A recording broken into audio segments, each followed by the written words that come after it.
Greetings, everyone. My name is Isabel Smith, And my name is Kimari Rosa. and we welcome you to join our SOC Youth Takeover at 12 o'clock Vote-a-Thon after a brief message from our Executive Director, Tammy Rivera. Welcome. Good morning. Give me a second while I invite our Spanish-speaking neighbors to join us through our translations and interpretation accessibility. Buenos días, mi gente. Gracias por estar con nosotros este día de la elección primaria de la primavera.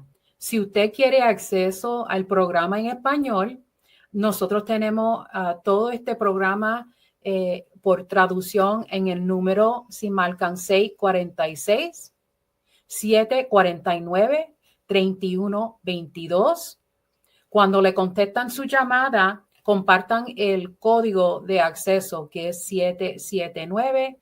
779-328-221. Y ahí aparece en la pantalla para ayudarles a ustedes también. Antes de empezar el programa, yo quiero compartir un mensaje con nuestra comunidad inmigrante, que somos casi todos los que estamos aquí en la nación, menos esas personas indias indígenas del país y nuestra comunidad mexicana, que era una tercera parte de lo que ahora es los Estados Unidos.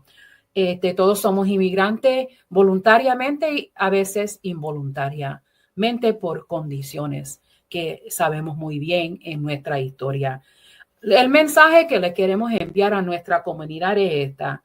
Aquí estamos para ustedes, para nosotros, nuestra comunidad muy querida inmigrante. Si usted tiene una necesidad de cualquier tipo, usted puede ponerse en contacto con nosotros. Ahorita vamos a compartir cómo se puede conectar con nosotros y vamos a hacer todo lo posible para conectarles a ustedes a la información y los recursos y las organizaciones que necesitan para cualquier apoyo que se le aparece. All right, folks. Good morning on this spring primary election time. We're here with you all day and very honored to try to give you information and resources so that you can activate your democracy muscle. Very important, always, especially now. My name is Tammy Rivera. I'm the executive director and the lead organizer here at Southside Organizing Center. Southside Organizing Center is the longest serving grassroots organization in Milwaukee's South Side. And so we're very happy to be celebrating 35 years of service to you, our neighbors, our fellow neighbors. I want you to know it takes a whole team, a lot of stress, a lot of work to make this happen. And we're very glad to be part of that and here with you today. But I want to just share with you the members of the team. There's a lot of folks who make this happen. Carmen is our legal and civic lead, and she did the prep for this Vote-a-Thon, all the coordination. Gloria Garza is our new Centro Latino manager. You'll be hearing more about that in the days and weeks to come. Stacy is our organizer, and she does our public resources coordination, keeps us up to date on, when the streets get plowed and where you can go for weatherization, etc. And then we have Gladys Morales back, our veteran staffer.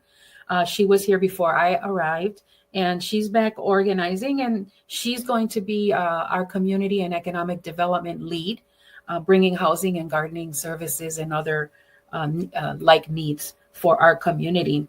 And then Mario Canacasco is our comms and digital organizing coordinator, and he's also serving as our interim IT. And some of the things he does is he's doing production today, and Stacy's backing up. But he also coordinates our bilingual services. And shout out to Miranda Medina, longtime interpreter with us, who's providing the interpretation via the phone number we shared earlier. And then Jeanette Torres is the organizer of our youth programs, and she coordinates all the incredible work and supervises and helps develop the youth. And does a fabulous job working with them to create digital material and graphic design and videos for the organization.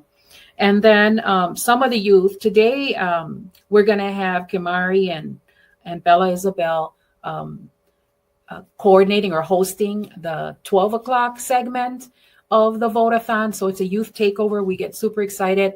We're the most proud and the most excited about anything our youth do.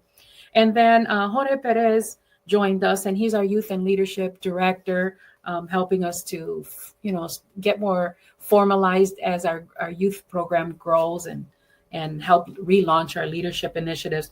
And then Tony Chavez is our floater today, making sure he can help problem solve and support all that's happening. And he's our operations director. And then our newest staff, Jennifer Leon, Jenna, is the executive and projects coordinator, and she's learning production and communications today. And then last but certainly not least, we have Wilma Ortiz, and she's our ops and project assistant, assisting us to get everything rolling too. And you'll meet all the youth later at the 12 segment. Bravo to all of you who went out and voted early and absentee voted. I wanted to, and I couldn't make it happen. So I'll be going out today between segments and doing my vote. Here's what I want to tell you. Sometimes during the spring election, we have very low voter turnout because it's not a big presidential election. But it's critical that we continue to develop our voting muscle and that we show our voting numbers even when there aren't tons of elections on that. So today you're going to hear about the Department of Public Instruction race. And you may think, oh, my kids are not in public school, or you don't understand it a lot. But even if that's not important to you, even though it should be, what's important is that we continue to demonstrate that people should take the South Side serious. And voting, right, is the thing folks pay attention to. So even if you're tempted not to vote so that they see the numbers on the South Side are increasing and people take your vote seriously. And then our democracy will work better when people know we're going to vote, and that if they don't represent us well and our ideals, they're not going to be in office. So that's my plea to you today. Even if you don't want to vote, even if you don't care, go to demonstrate the numbers. And the other thing I want to share with you is, we don't know this because we haven't experienced it, but we don't know what's going to happen in the future. People fought and even died for our right, to vote. Even in my grandmother's time, like women and people of color didn't have the right to vote. And we should really take that serious and not take it for granted, because that could go away again. So be with us today. I want to share that you might see us with different hairstyles and different outfits because we pre-recorded some of our messages today, because sometimes we have problems with the live feed. So to be a little safer, we pre-record some things. We'll be with you today at 8. The youth are going to take over at 12 p.m. You don't want to miss that. And then we'll be with you at 6 again. And then just as a disclaimer, the views and opinions shared today may or may not be that shared by SOC or Reflect SOC. And so we'll get the rest of the program going. I'll turn it over to Carmen. Heads up that we ask you to fill out the Vote-a-Thon survey at the end of the program or before you have to leave. We want to hear from you, and your opinions matter to us. Make sure you check for the link in the comments. We can see how many of you are with us, but not your name unless you drop a hello. If you voted today or early, please let us know and share your number voted. Now we have our Executive Director, Tammy Rivera, interviewing the Honorable Judge Pedro Colon, the first Latino elected to the Wisconsin legislature, where he served 6 terms, and he is now the first Latino judge on the Wisconsin Court of Appeals.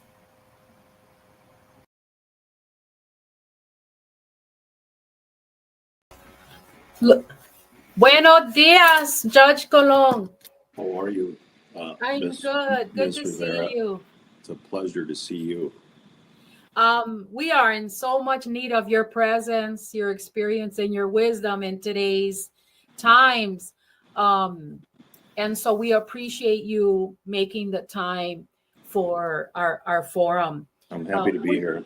Would you share with us your current role? I want to tell folks again that we're in the presence of our first elected Wisconsin official, and who's Latino. And tell us a little bit about where your career took you to where you are now and the role that you're playing. So, you know, I grew up not far from where you're sitting, Tammy, and I always counted on good people, and it just so happened that many systems don't count on us, or at least don't count us. And so I was very interested in through high school with government. I've always stuck to me, and I've always had an affinity towards our own community, in that I expect it to do its best, but it can only do its best if we, the adults, are our best. And so I've been, you know, part of it is luck, part of it is sort of the context. Our community has grown tremendously, and with it, I have grown. If my community doesn't grow, I don't grow, and that's the way I look at it. So we have to grow, but to grow, we have to be in the system. We have to engage our responsibility back to the overall community, and do a lot of things that aren't easy. But you're doing a lot of this work. I appreciate it very much.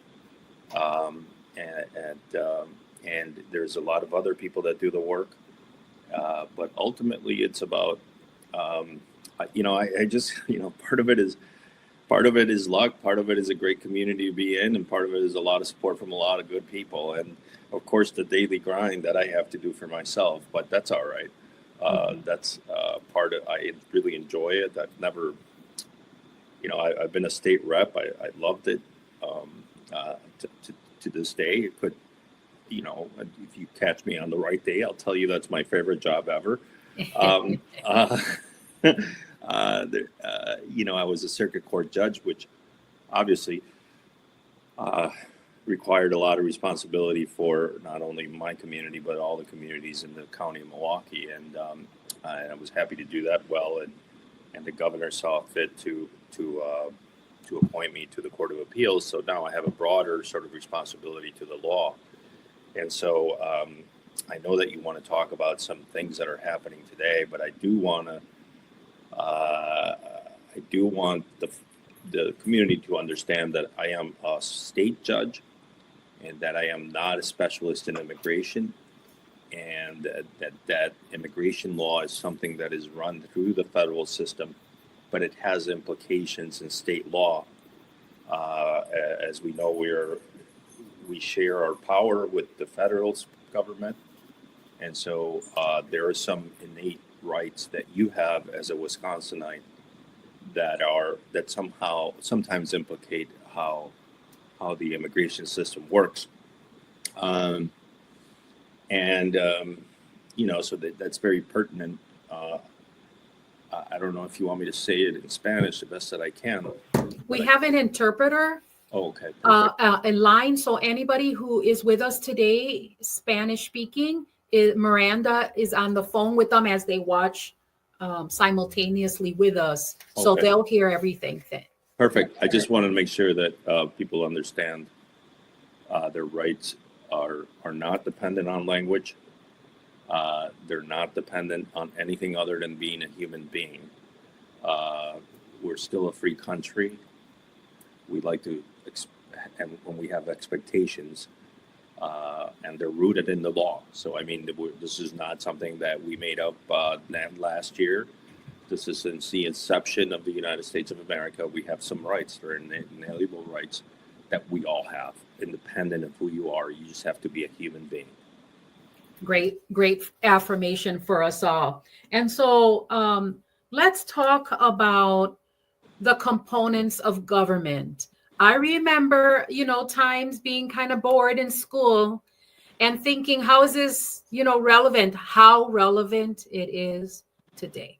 And so could you walk us through some information to help people understand that we have a triad system of government, the courts, judicial system, the president and his executive power, what that means, and what are the parameters, and then Congress and i.e. the legislature. So could you talk to us a little bit about the role of the courts or the judicial system so people understand what we're living and what can and can't be done, or what the processes would be to move forward? So to keep it, sort of simple, essentially the courts are the place where we interpret our disputes. And more importantly, and exclusively, the courts interpret the Constitution. So when I told you had some inalienable rights, there are all sorts of contexts, whether it's meeting with police on the street, whether it's meeting with an ICE official, whether it's meeting even with a social worker. There are constraints to those activities, and they're rooted in the fact that you cannot enter into somebody's property and various other rights. And so the courts interpret all those contexts. How is it, and you can imagine the amount of police contacts out there or immigration contacts and the context under which they occur. So we interpret them and we say, well, this is unconstitutional, this is constitutional. And that's our role. That's our role for what we're talking about today. We have other rights in our Constitution as to education, in our state Constitution, as to supremacy with what law gets to be applied. Voting is a constitutional right. So when the legislature sometimes says, well, you need to do X, Y, and Z before you vote, many people bring it to the courts and say, well, can they do this? Is this something that is consistent with the constitutional rights as they're expressed in our Constitution? So basically, we are the last resort, although we're being resorted to more and more because the legislature, remember, this is a triangle, if you will. And so, and nobody's on top of it. So everybody has their power. The legislature with the Senate and the Congress have the ability to legislate, and that is to put money into programs, to tell us how those programs are going to work, how it is that we want to structure our environmental rights, our educational rights, our transportation rights, everything that touches government, which is basically everything that we see around us. Well, the legislature has the ability to determine how that happens. The governor, obviously, and the state has the power to introduce that initial budget, which is really a lot of it happens around the budget. And the governor gets to also run the agencies. They have the power to run agencies. And so you are finding today that there's a lot of talk about how this current president has decided that certain monies will not flow because we are either serving immigrants or we are serving Haitians or we are serving, whatever it is that they call DEI, which to me, DEI is sort of bandied around, at least rhetorically, politically, all over the place. But the reality is that, at some point it has to be a legal statement about how we're going to comport ourselves constitutionally. Anyway, I don't want to get too far afield, but ultimately, these three branches of government vie for power and determine how it is that we're going to coexist in a free country with the majority of people participating in it. It's not complicated at heart, but it can get a bit complicated when you have people that are exceedingly trying to bend the rules so that they're sort of inflexibly applied in ways in which you exclude people. And that's when we run into problems. And I think we're seeing that a lot. We're seeing a presidency that is guided by sort of rhetorical arguments around race, around ethnicity, around immigration, around criminality, around drugs. And they sort of conflate all that and say, well, whoever doesn't agree with that doesn't get to play or doesn't get to run anything. So, for example, the education secretary told all universities and schools that, for example, they have 14 days to eliminate any part of the school that serves a particular ethnicity. And, you know, you don't have to be a legal scholar to sort of wonder, well, if the kids decide to have a Latino group within a broader organization, is that illegal? And can they withhold funding because those students decided to do that? Interesting.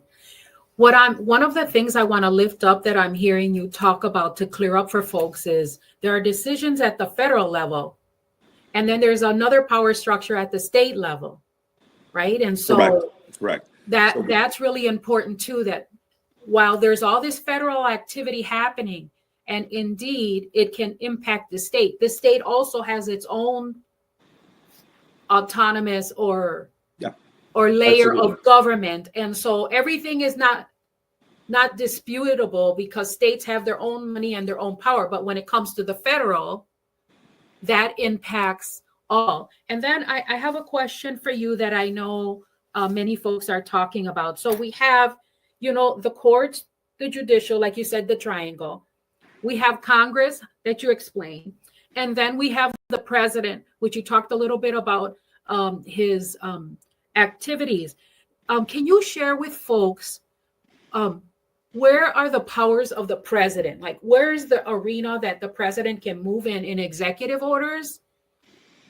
And sort of differentiate that if he moves within this space, where does the judicial branch and or Congress jump in? Because I think that's where people are like, can he do that? Can he not do that?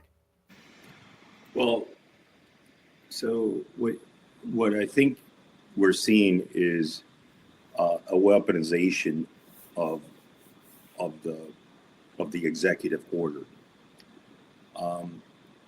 So executive orders can work, and they have worked over time. And both Democrats and Republican presidents have used it to differing effects, mostly around immigration, actually. And the reason, and I think we take this for granted, but the reason immigration is such a constant, difficult, hot topic is because Congress will not deal with it. And so it is, I've never changed this phrase, and I know it's probably dated now, but ever since I became into a legislature, immigrants are the political ping pong in this country. So we can't pick on good old Americans on the basis of race, on the basis of ethnicity. We can't pick on Americans, but we can pick on immigrants. And so that should be said. I mean, the reality is we haven't had a normalization in immigration since 1991 or two. And that was actually a Republican president, Reagan, who signed into law. I remember I used to be an immigration paralegal at that time, and I was very busy making sure that a lot of people from a lot of places got their ability to become citizens and become legal citizens. That has not happened in very long. So now we're seeing, DACA. We're seeing a lot of sort of programs that are related to the context, but they're really not immigration reform. Yeah. They rely on good faith from the immigrant community, and they rely on good faith from the institutions that deliver services and honor those. And so, but they're not laws. Executive orders are the president can do whatever he wants as long as it's not constitutional. And so that's where the rubber hits the road. So, for example, I'm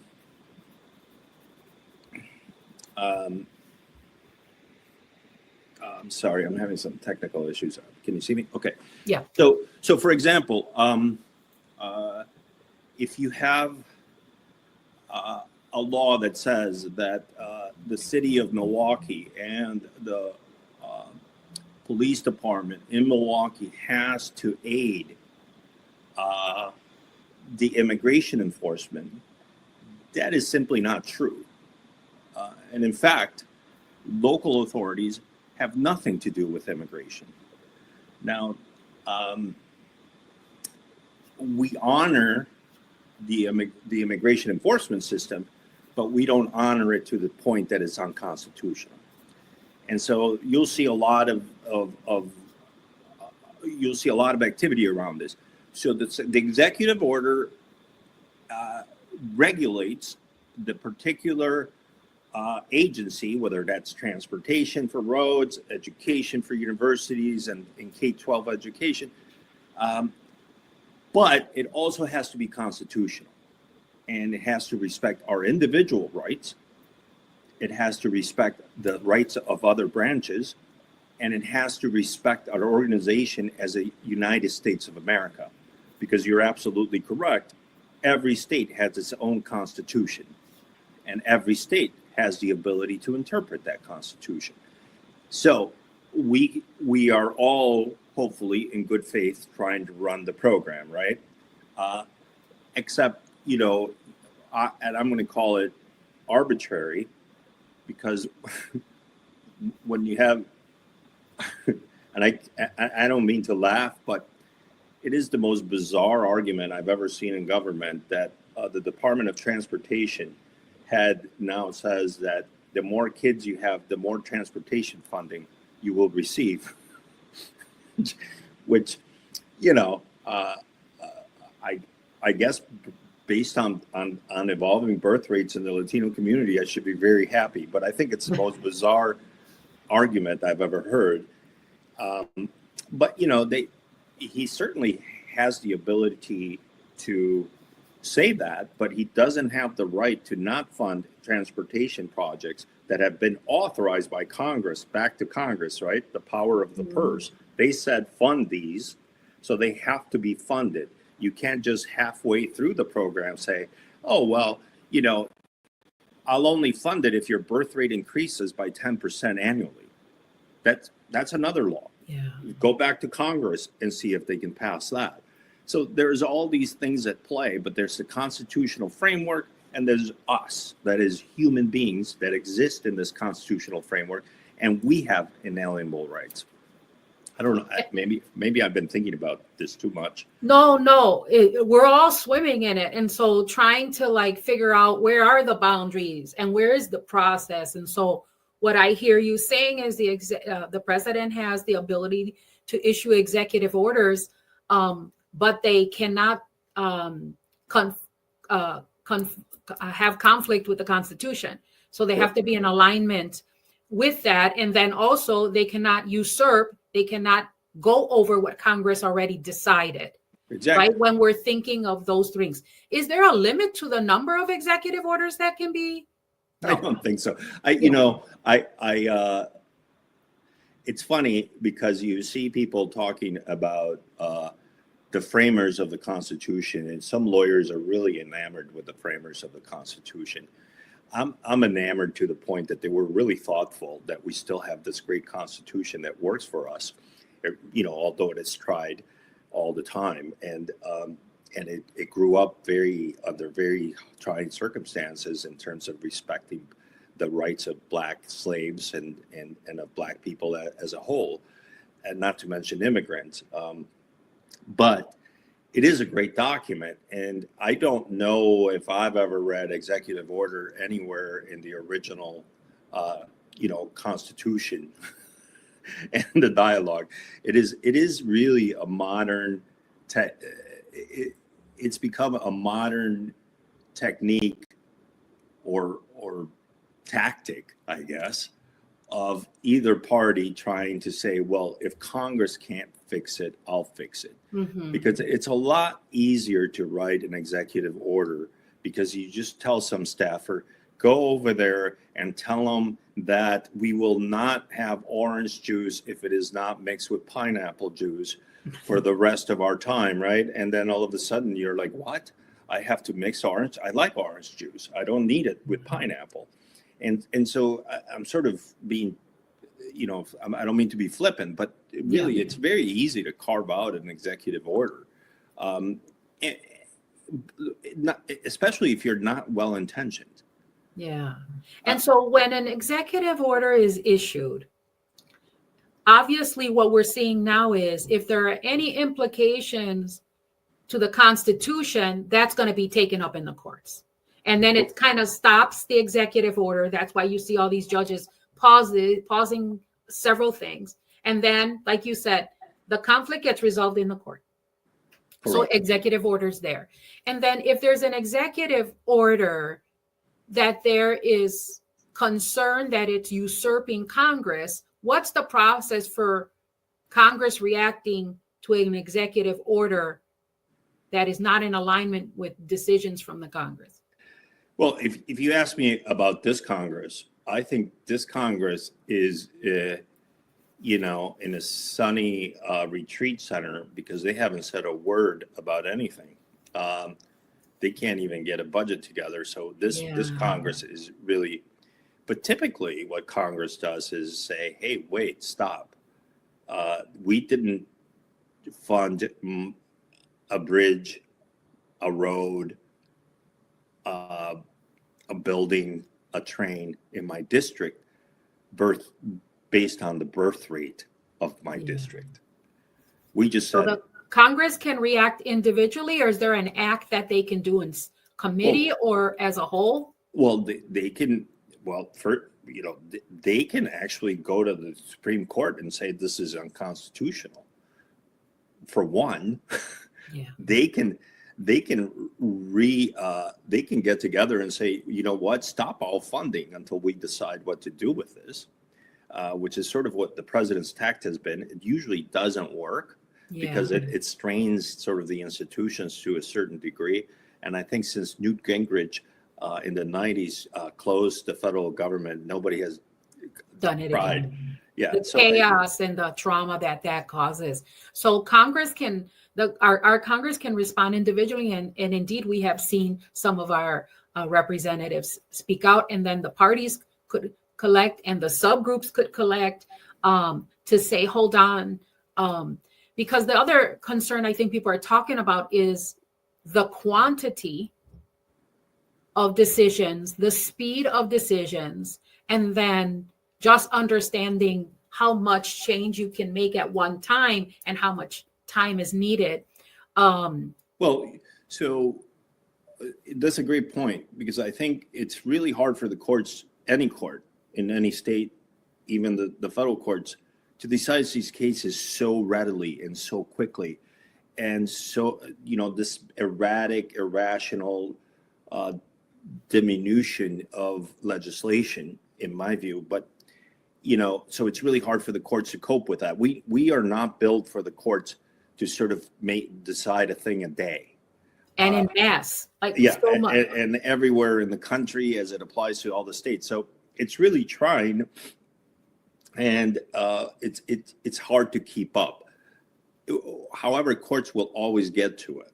Yeah. And courts are, the Supreme Court of Wisconsin, the Supreme Court of the United States, they're very aware of the timing of decisions, and they have the right to pick up a case and say, okay, we've had prioritize them. Yeah, we've had enough. Everybody has conflicting views down in the districts or in the Court of Appeals, as I am, and say, well, Pedro and his crew in this district say one thing, another district says another thing. So the Supreme Court usually says, well, give them all to me and we'll figure it out. Okay. And so then, remember, the courts provide stability so that we all know the rules of the road. And so without adherence to the legal principles, we don't have a stable democracy. We Yeah. have essentially what we all sort of depict the third world countries as being. Really, they're democracies too, but they just don't have that institutional respect for the rule of law. And so, you know, and it's cultural too. We really, I still believe that the U.S. Constitution is the greatest document created for a democracy, even as it is tried and really bantered and bashed and thrown around. And it's evolved, right? It's been challenged and evolved. Yeah, no, and it's evolved. To use often cited quote, on the arc of justice. Oh, the arc of time always looks towards justice. I think that's what the quote is. But the reality is, we have evolved, not easily, and not without a civil war. There's been a lot of really difficult chapters, and we're in a difficult chapter right now. Yeah. And do you have a sense of what the near future looks like? So all these executive orders and changes, many of them have been responded to by a judge for hold and review. What could we expect, like the timelines, or is there any way you can project what would be typical in an untypical situation? No. Okay. I think depending on how, so one thing is to write something down.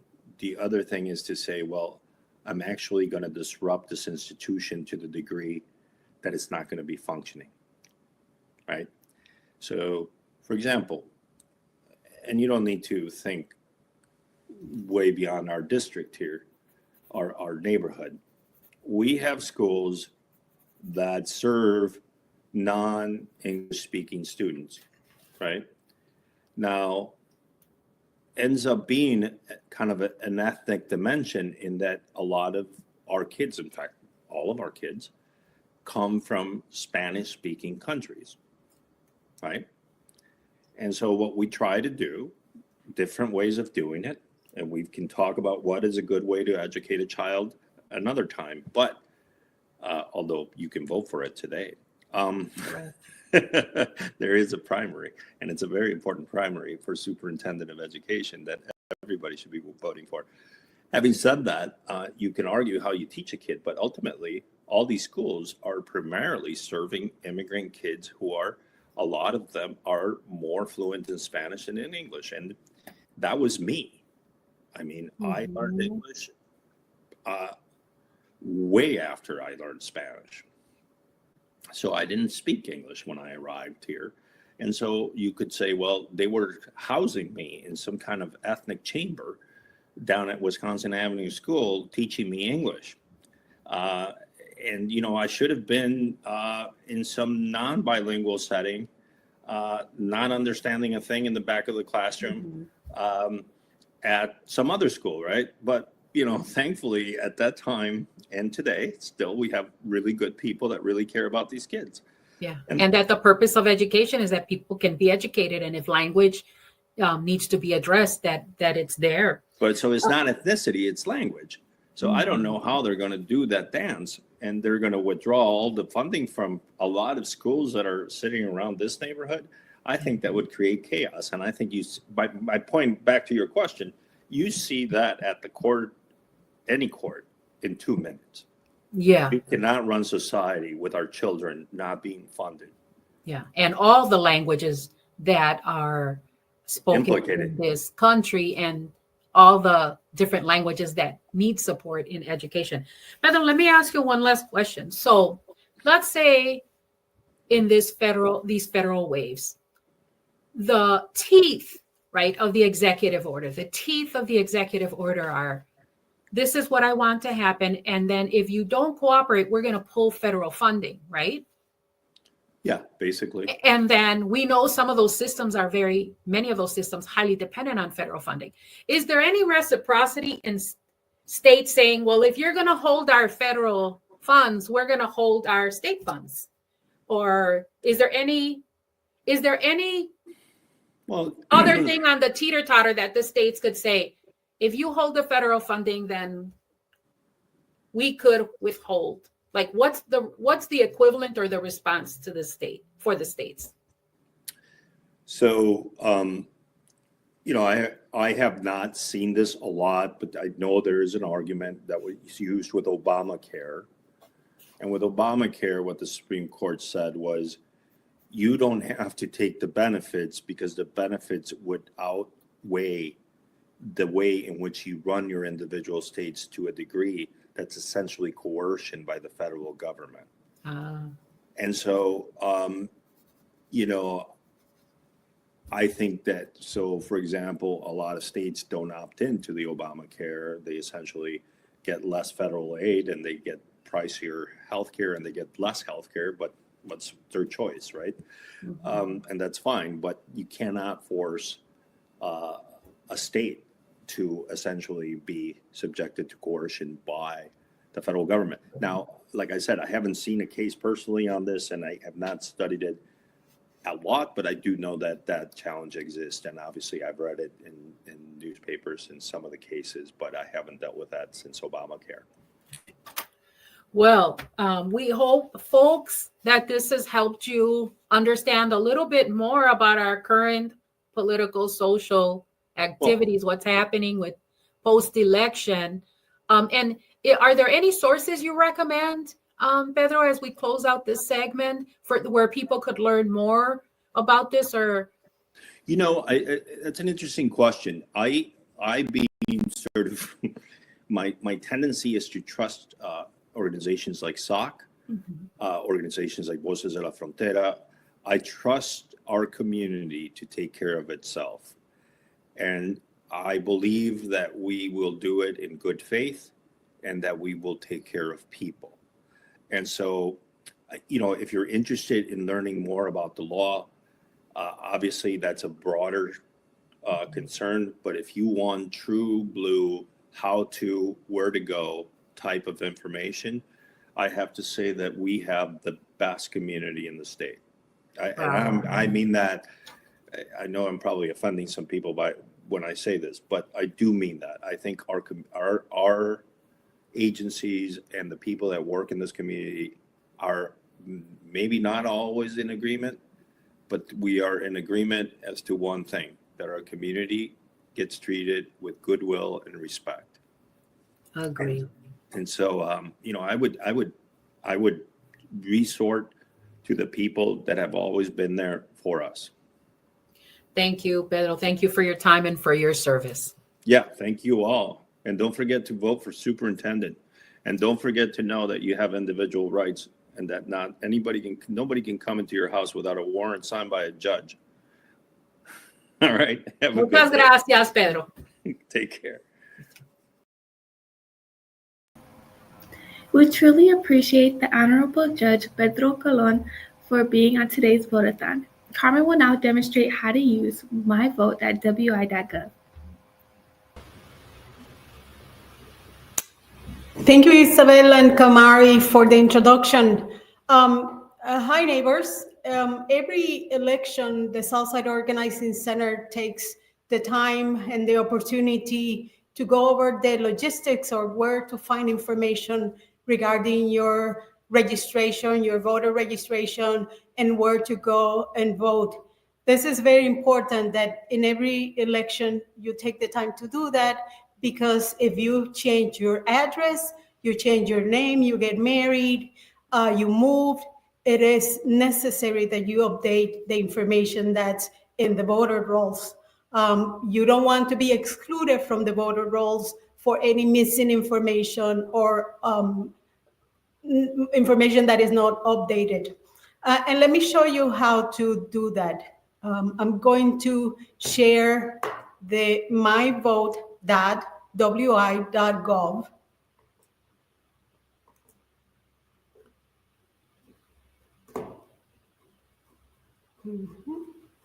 Let me get. Hi. Every election, the Southside Organizing Center takes an opportunity to. I hope I'm sharing. This is the site for the My Vote wi.gov. It's right here, My Vote Wisconsin. And if you scroll down all the way down to this page, you'll see that you can have this in English or Spanish. Let me press Spanish for a minute so you can see próximas elecciones estatales 2025, spring primary, which is what we're doing today. Let me go back to the English version and get you through the information here. In this site, you can look at your voting record. You can find your place to vote. You can see what's on your ballot, update an address, register to vote. You can vote by mail, which is the absentee ballot, and you can track that ballot to make sure that it was received. For today's date, I'm going to demonstrate how to find your polling place. And I'm going to do that using the Southside Organizing Center's address.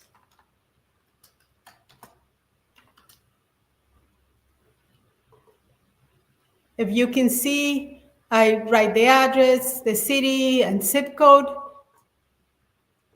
And the site is telling me that my voting location is Durfler School. I get the voting times, the date, and in here, I see particularly that my ward is 215. You can scroll down and you can see additional information. If we look at what is on my ballot, we do the same process. We look using our address. And for our current location, the only thing in our ballot is the race for the state superintendent of public instruction. You'll see that there's 3 candidates. That's why we're having a primary. You vote for only one of the candidates, and 2 of those candidates will be appearing in the April 1st spring election, as well as the election for the Supreme Court and some other more local posts. Let's go back. You have the option to update your name and address, but if you are voting today, that might be too late. Also, you can register to vote online for the next election, and this is the best way to do it. I'm going to stop sharing.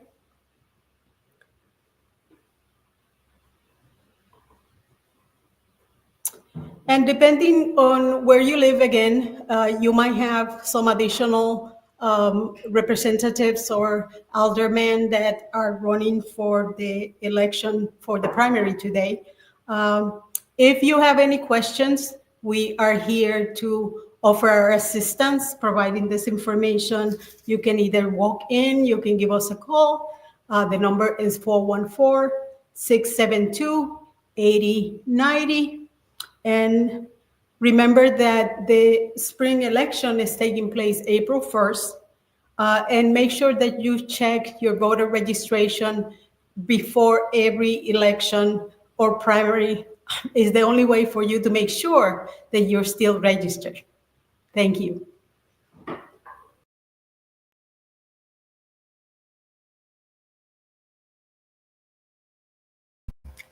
Thank you, Carmen. We ask that you please follow us on Facebook, Instagram, and YouTube to stay up to date with our events and programming at SOC Milwaukee.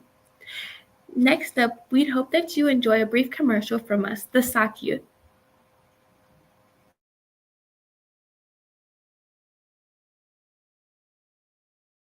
Hello, neighbors. As we gear up for the upcoming elections, it's important to stay informed and prepared.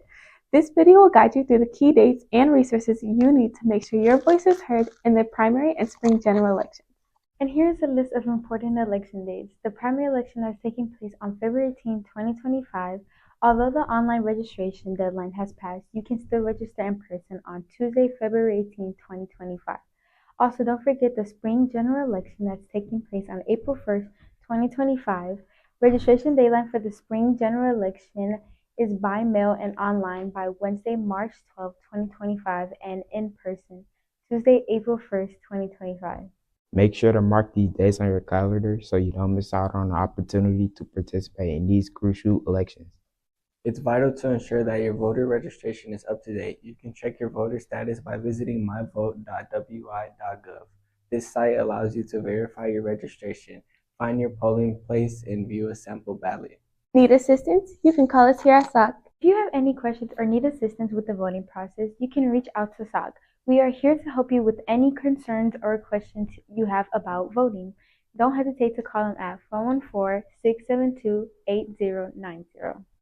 Voting is a powerful way to make your voice heard and contribute to your community.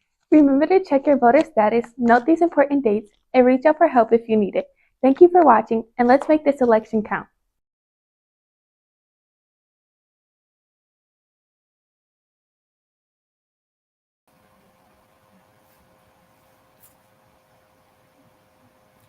Next, we have an interview with Eloisa Gomez from League of Women Voters regarding DPI.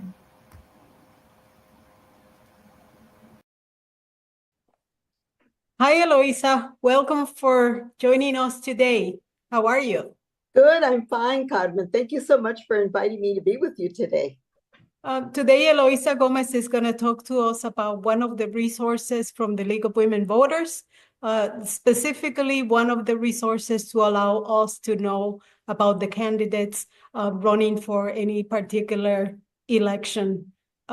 Eloisa, can you introduce you and the League of Women Voters and the segment that we're going to be watching? Yes, I'd be glad to, Carmen. So the League of Women Voters is a nationwide organization. We are nonpartisan, so we don't support any political candidate and we do not support any political party. We are here to provide as much information as possible to voters so that they can be as best informed as possible when they vote. And what is the program that we're going to be looking at today? Well, I'm really excited to talk about Vote411.org. So this is a nationwide resource. And again, it's a nonpartisan resource to help people when they're interested in finding out more information about the candidates, as well as what the position is all about. So we have this available within weeks of every election. So it's available in either English or in Spanish. And Carmen, right at the top where you'll see the word English, if you clicked on that, you will notice that you could see it in Spanish as well. This time we'll be doing this in English. So here is the great resource available to us, and we'll walk through this process. The first thing we have to do is add in an address. And I know that we're going to be putting in the address for the Southside Organizing Center as an example for us to kind of walk through what 411.org is all about, what it has on its website to share with you. So you can, again, select the language you prefer. And after you put in your address, if you stay with English, for example, we'll do a save and view the races. Once we click on that, we're going to see some information that says what are the positions that are on the ballot. Here, this is just, in this case, the Wisconsin Superintendent Public Instruction race. And just before we look at the candidate information, we're going to get some information in either English or in Spanish, a real just summary of what the position is all about. And no problem if you don't have time to review it thoroughly, but it is there available for you. So what we do is we invite all the candidates for every race to respond to a number of questions that we ask. We develop our questions, we send them to the candidate, we encourage them to respond, we let them know that this information is going to be posted. So the important information here is the candidates themselves respond to the questions. We don't interpret what they say, so you're going to see it. Now, I would encourage you to click on the view answers for each one of them. And then you'll be able to say, let's just say you don't know anything about these candidates. Well, you're going to get some general information on each of the candidates. If you want to research them further, it's there available for you. And if you scroll down further, now you're going to begin to see the responses to the questions. And as you will notice right away, one of the candidates has chosen not to respond. And I just want to say again, we invite every candidate to respond, and it's their choice whether or not they're going to. And so you'll see their responses to the first question. If we scroll down further, we have a chance to see there are more questions here. The first one is, each one of them has a different kind of a question. And even if you don't research what the position is about, each of the questions, I think, gives you a sense of what the main responsibilities of this position, what the position is all about. So we will scroll through, we will see their responses. We ask them to, I think we encourage them to not be real lengthy, but some of them very, very much are, and that's okay too. And as we look at and then we say, okay, there's some additional information on the candidates. So you can click here and get more information from each of these candidates. But again, this is a quick resource tool for you. It's as quick as you want it to be. And I just want to emphasize, you can pull out your cell phone when you're at the polls to vote. If you haven't had a chance to do this, you can take out your phone and type in vote411.org, and this information pulls up, so it can help you right on the spot. Okay. Well, I'm going to stop sharing right now, Eloisa, and can you tell us where do we find this information? If we need some additional information about the League of Women Voters, where should we go, and so forth? Great. So in addition to vote411.org, please visit our League website, particularly our state website, which is, the League of Women Voters, Wisconsin.org. So visit there because that has the most information. You will find it on our local websites as well, but the summary of all the information is there at the statewide website. And in addition, much of it is available in Spanish, as I mentioned before. And Eloisa, when we have an election coming up April 1st, people should be able to obtain information about those candidates in this site as well. Is that fair to say? Yes, that is. And in addition, whenever there is an amendment on the ballot, which in this case, April 1st, there will be an amendment, we encourage people to look at our position on the amendment. So we do take positions, we do take policy positions. That's the only thing you'll see from us in terms of how we are responding to a particular matter that affects us all. Well, thank you, Eloisa, for sharing with us. Hope to see you soon. Thank you. Thank you, Carmen. Thank you so much. Thank you, Eloisa, for sharing this information with us. Before we finish up today, we can see how many of you are with us, but not your names unless you drop a hello in the comment section. Good afternoon, Tina Ramirez. Thank you for being with us. If you voted early, let us know. If you voted today, let us know and share what voter number you were if you remember. Please don't forget to complete today's Vote-a-Thon survey.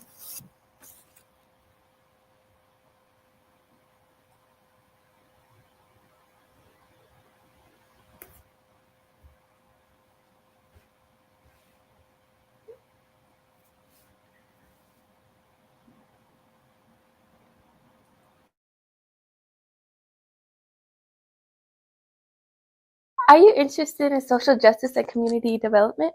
Civic engagement and a sense of empowerment. Join Earn and Learn. The applications are open from March 31st to May 9th. The youth program is from June 23rd to August 10th. Up to 20 hours a week for $13, ages 14 through 24. And we hope to see y'all there.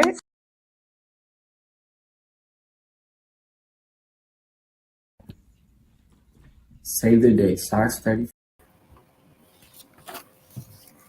Next, we have a quick message from our executive director regarding immigration issues, followed by a brief video from the ACLU. For more assistance or information, please contact the local ACLU or Voces de Frontera. Contact info will be in the comment section.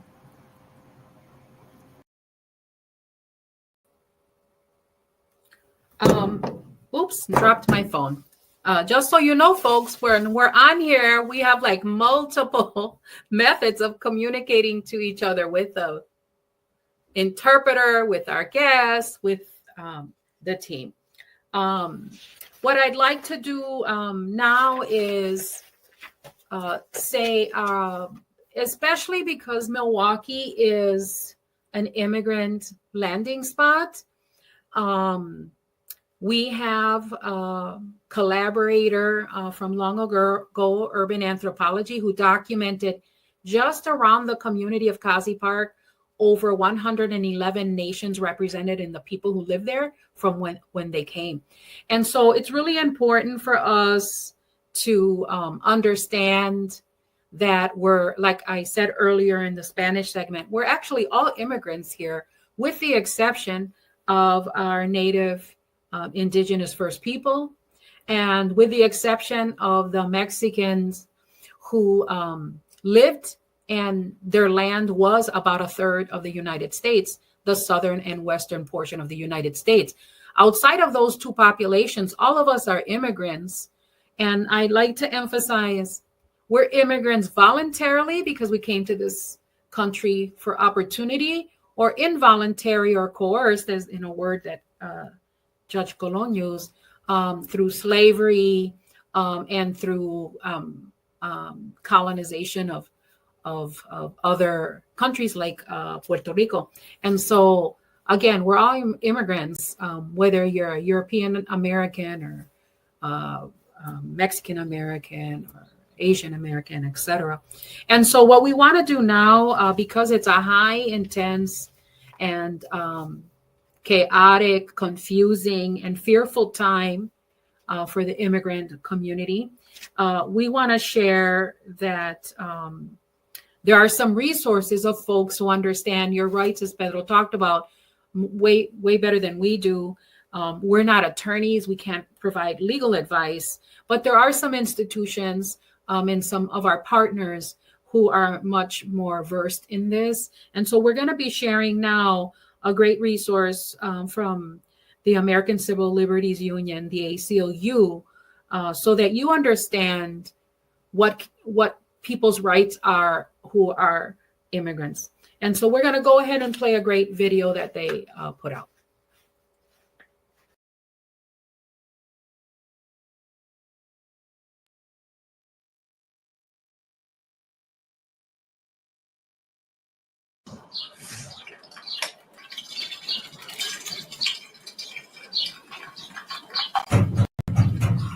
It was 5:30 a.m. when ICE came to Esther's apartment. ICE stands for Immigration and Customs Enforcement. The agents lied to Esther, saying they were police officers investigating a crime, and her husband, Alexei, was a potential witness. "Is Alexei home?" they asked innocently. Now, Esther's gut told her she should cooperate, but she remembered something she'd heard on the radio. ICE had been making early morning sweeps using tricks like this to get people to open their doors. Esther remembered she had rights. ICE may try similar tricks at your home. They may say they're looking for a friend, relative, or roommate. But do not be fooled, and do not open the door. Instead, remain calm and be polite. Tell the agents that you'd like to see a warrant and their ID. Ask them to slip these documents under the door or hold them up to the peephole. Without a warrant signed by a judge, ICE is not allowed to enter or search your home. ICE usually won't have a warrant, but they may lie and say they do, or show you something else that looks official. So look carefully and take pictures of whatever they show you. If they refuse to share any of these documents, then ask them for their card and contact information. Do not show the agents anything or say anything except, "I do not consent for you to enter my home." I do not want to talk to you without a lawyer present. Please leave. Now, ICE won't always listen to you and may enter your home using force. But saying these things might help you in court, even if the agents don't listen. The other videos in this series will help you understand your rights if ICE enters your home or arrests you. Esther and Alexei knew their rights, and the officers left. This is all scary, but remember, we have rights. After an encounter with ICE, take notes about what happened, writing down as many details as you can remember. This information might be helpful in future immigration proceedings. It's important that you and your loved ones are prepared for encounters with ICE, and that you have a plan for what to do if one of you is arrested, including information about who to call. If ICE comes to your home, remember, you have rights. Do not open the door. Ask to see a warrant signed by a judge. Tell them you do not consent to them being at your home. Please leave. If a loved one is arrested, you should be able to locate them at locator.ice.gov.